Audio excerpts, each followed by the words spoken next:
Hello everyone, welcome to our YouTube channel. तो आज की क्लास काफ़ी इंपॉर्टेंट होने वाली, क्योंकि हम सबसे इंपॉर्टेंट टॉपिक आज हम डिस्कस करने जा रहे हैं, जो कि है एनसीएफ 2005 नेशनल करिकुलम फ्रेमवर्क 2005, या फिर हम इस हिंदी में कह सकते हैं राष्ट्रीय पाठ्यचर्या रूपरेखा 2005। इससे रिलेटेड क्वेश्चन हर एक एग्जाम्स में आते ही हैं और सीटेट का तो फिर ये फेवरेट है ही। तो बात करेंगे एनसीएफ 2005 क्या है, क्या क्या इसके गाइडिंग प्रिंसिपल है, जहाँ से एग्जाम में सबसे ज़्यादा क्वेश्चन बनकर आते हैं। बायलिंगुअल डिस्कशन रहेगा, हिंदी इंग्लिश दोनों में हम डिस्कस करेंगे। तो स्टार्ट कर देते हैं हम एनसीएफ 2005 को, राष्ट्रीय पाठ्यचर्या रूपरेखा 2005। अगर हम एनसीएफ की बात करें तो एनसीएफ अभी तक 4 बार आ चुका है। सबसे पहले एनसीएफ आया था 1975 में, इसके बाद 1988, फिर 2000 में और उसके बाद 2005 में। अभी जो एनसीएफ 2005 जो आया था उसी के हिसाब से हमारी पाठ्यचर्या चल रही है। ये जो आया था एनसीएफ, ये 22 भाषाओं में था और इसे लिया गया था रविंद्रनाथ टैगोर की एक रचना है सभ्यता और प्रगति, वहां से इसे लिया गया है। तो इसे भी आप याद रखिएगा, ये पूछ लेता है सभ्यता और प्रगति। ठीक, किसने लिखा था? रविंद्रनाथ टैगोर का शायद निबंध था। 22 भाषाओं में इसे ट्रांसलेट किया गया था और यह 4 बार अभी तक आ चुका है, 75, 88, 2000 और 2005। ये मेन पॉइंट्स होगा जहां से एग्जाम में क्वेश्चन बनकर आ सकता है। अब हम बात करेंगे एनसीएफ के भागों के बारे में कि एनसीएफ के कुल कितने भाग हैं। तो एनसीएफ के टोटल 5 भाग हैं। पहला भाग है इसका परिप्रेक्ष्य, यानी कि इसका पर्सपेक्टिव। दूसरे भाग में बताया गया है सीखना और ज्ञान के बारे में, लर्निंग एंड नॉलेज। थर्ड जो पार्ट है इसका, इसमें बताया है पाठचर्या के क्षेत्र, स्कूल की अवधारणाएं और आकलन, curriculum areas, school foundations and assessments.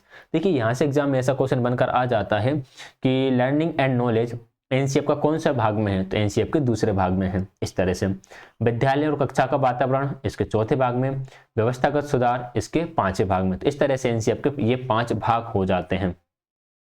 आगे हम बढ़ेंगे इसी में। आगे आते हैं इसके कुछ गाइडिंग प्रिंसिपल या गाइडेंस प्रिंसिपल। ये जो गाइडेंस प्रिंसिपल है ये मोस्ट इंपॉर्टेंट है। गाइडेंस प्रिंसिपल से सबसे ज्यादा एग्जाम में क्वेश्चन पूछे जाते हैं। पहला इसका प्रिंसिपल ये था कि जो ज्ञान है इसको स्कूल के बाहरी जीवन से जोड़ना, connecting knowledge to life outside the school. हो क्या रहा था कि बच्चे सिर्फ किताबी ज्ञान को ले रहे थे, रटंत विद्या बन रही थी। तो फिर ये इसने पहला गाइडिंग प्रिंसिपल यही रखा कि जो भी ज्ञान है वह बच्चे की डेली लाइफ से जोड़ना चाहिए। तो ज्ञान को स्कूल के बाहरी जीवन से जोड़ना है, सिर्फ क्लासरूम तक ही उसे उसको लिमिटेड नहीं रखना है। पढ़ाई रटंत प्रणाली से मुक्त हो यह सुनिश्चित करना। यह देखा जा रहा था कि बच्चों के अंदर एक तरह से रटा हुआ ज्ञान था, उनके अंदर जो कंस्ट्रक्ट करने, नॉलेज को कंस्ट्रक्ट करने की जो एबिलिटी है वो एबिलिटी नहीं थी। तो ensuring that studies are free from rote system. प्रणाली जो है वह रटन प्रणाली से मुक्त हो। पढ़ाई आपकी होना चाहिए जिससे बच्चे चीज़ों को कंस्ट्रक्ट कर सके, क्रिटिकल थिंकिंग को बढ़ा सकें।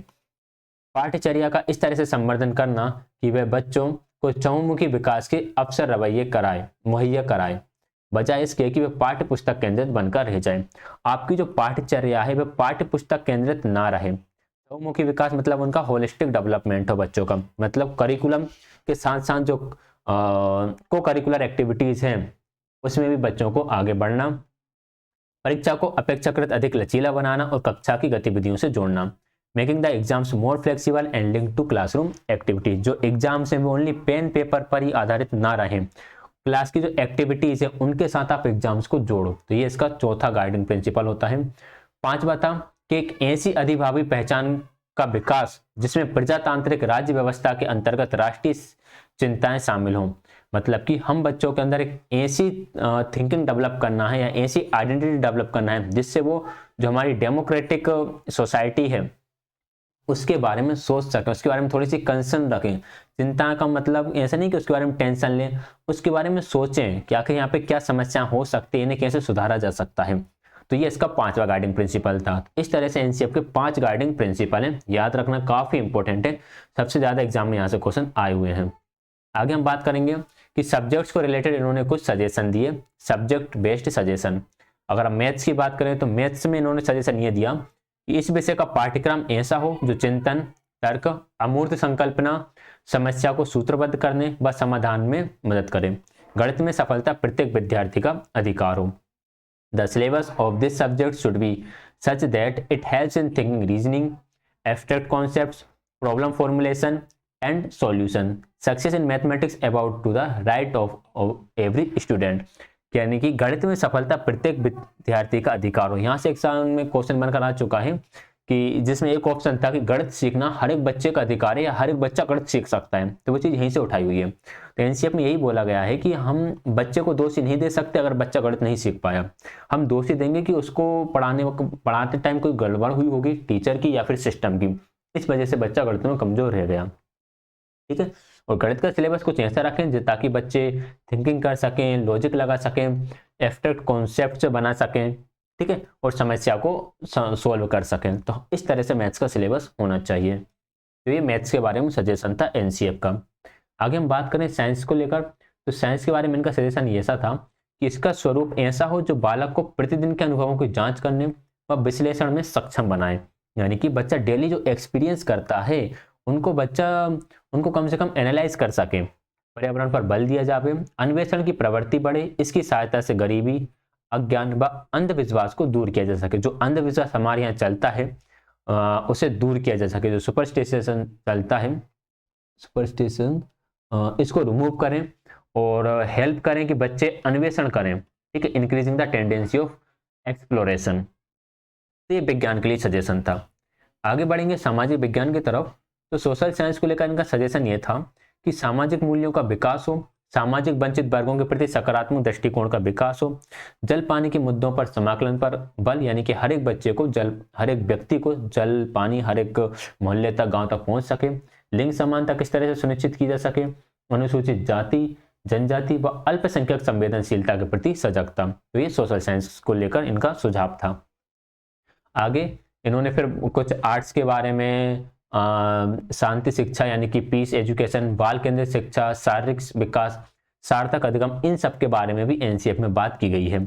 इसके बाद फिर बात की यहाँ पर लैंग्वेज की, तो लैंग्वेज में इन्होंने बोला कि 3 लैंग्वेज फॉर्मूला चलाना पड़ेगा, हमें त्रिभाषा सूत्र लागू करना चाहिए, यानी कि 3 लैंग्वेज बच्चे को पढ़ाई जाएंगी।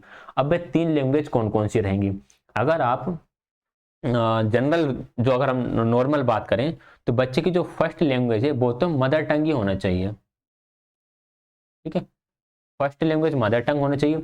सेकंड लैंग्वेज, अगर सेकंड लैंग्वेज बच्चे की आप हिंदी रख सकते हो या फिर इंग्लिश रख सकते हो, और थर्ड लैंग्वेज आप एनी मॉडर्न लैंग्वेज रख सकते हो,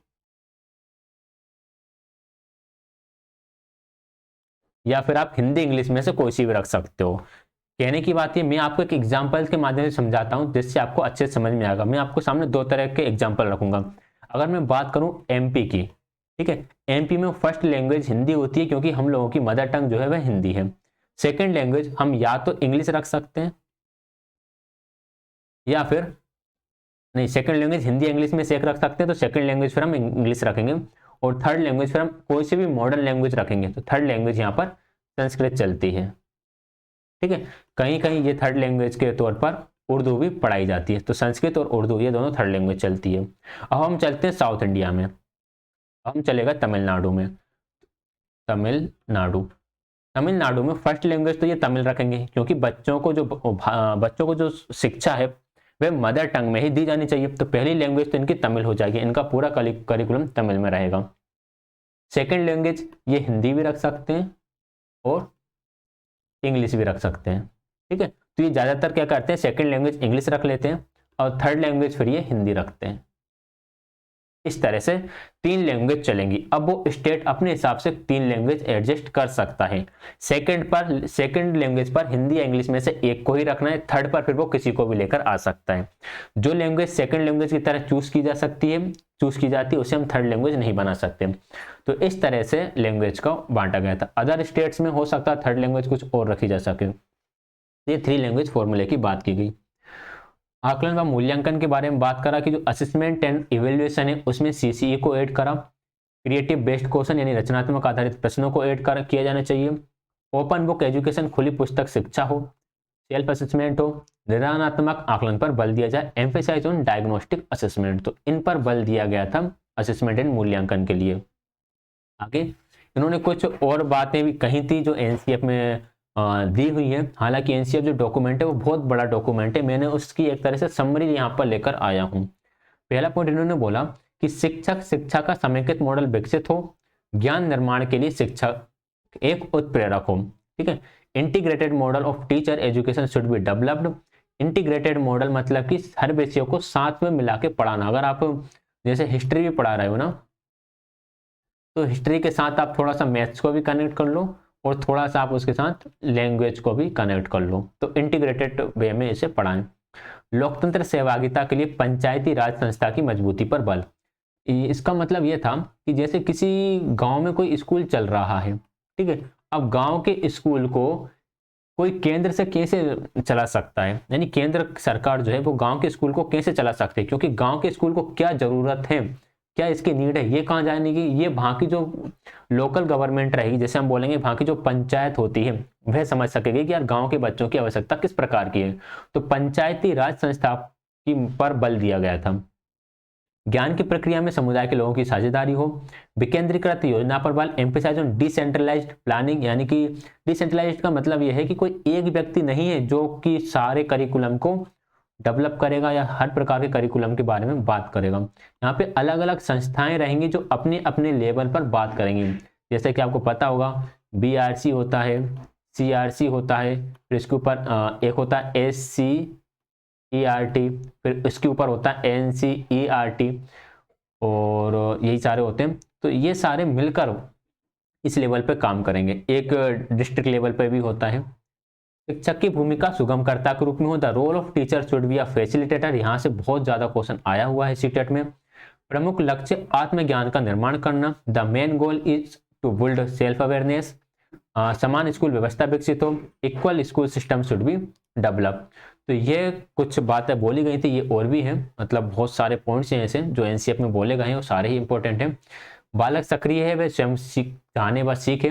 the child is active, he himself know and learns, वह नई चीज़ों को आजमाए, जोड़ तोड़ करे, गलतियां करें। तो इस पर बल दिया गया कि बच्चे चीज़ों को मैनिपुलेट करके देखें, ऐसा नहीं कि एज इट इज एक्सेप्ट कर लें। सीखना सक्रिय व सामाजिक गतिविधि है। Learning is an active and social activity, इसकी बात एनसीएफ में की गई है। बाल केंद्रित शिक्षा का अर्थ है बच्चों के अनुभवों, उनके स्वरों व सक्रिय भागीदारी को प्राथमिकता देना। Child centred education mean prioritizing children's experiences, their voices and active participation.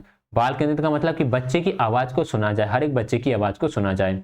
सीखने में निर्माणवाद की अवधारणा पर बल दिया। Emphasise on the concept of constructivism in learning. पाठ्यचर्या ऐसी हो जिसमें विभिन्न विषयों के माध्यम से दुनिया को समझने का मौका मिले। दूसरों के प्रति संवेदनशीलता बढ़े। ज्ञान को संगठित रूप में प्रस्तुत करें, कि जो करिकुलम है वो कुछ इस प्रकार सा होना चाहिए कि हर एक बच्चे को अपॉर्चुनिटी उसमें मिल सके, दुनिया को समझने का मौका मिले। कुल मिलाकर बच्चे समझ सके कि यार जिस दुनिया में रह रहा हूँ वो दुनिया किस प्रकार की है। सर लास्ट पॉइंट आपको नहीं दिख रहा हो तो लास्ट पॉइंट में पढ़ देता हूँ। आत्मनिर्भरता व काम की शिक्षा दें। Teach self realise and work. बच्चा खुद पर ही डिपेंड हो सके, बच्चा खुद ही काम कर सके, किसी पर डिपेंडेंट ना रहे। इसका पीडीएफ आपको टेलीग्राम पर मिल जाएगा, तो आप टेलीग्राम चैनल जरूर ज्वाइन कर लीजिएगा।